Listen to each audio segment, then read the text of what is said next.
બારોટભાઈ, આજ તમારી સાથે શું થયું જરા ઇન્ટરવ્યૂ આપો તમારું, અને એમાં કોણ તમને ઉપયોગી થયું અને કેવી રીતે થયું અને એનો શું હલ નીકળ્યો એ જરા રિપ્લાય કરો. જય જિનેન્દ્ર, મારા ભાઈઓ અને બહેનો, આજે હું એક એવી દુવિધામાં હતો કે એક બહુ મોટો ત્રાસ હતો. એ ત્રાસ માટે હું કમ્પ્લેનર થયો, અને હું કમ્પ્લેનર હોવા છતાં મારે વિટનેસ આપવાની એવી બધી ગતિવિધિઓ પોલીસ સ્ટેશનમાં બહુ અડકાતરી રીતે ચાલી.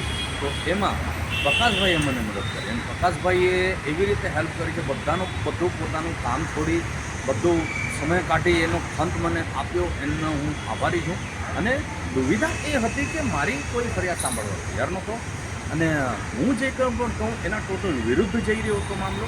અને એ વિરુદ્ધ મામલાની અંદર પ્રકાશભાઈએ મને ઘણો હેલ્પ કર્યો, ને આજે હું નિર્દોષ હોવા છતાં આટલો ત્રાહિસ થઈ રહ્યો હતો, પણ એમાં પ્રકાશભાઈની ખંતથી, એમની મહેનતથી આજે હું સરસ રીતે બહાર આવ્યો છું, અને હું આભારી રહીશ પ્રકાશભાઈ. જય હિન્દ. ધન્યવાદ.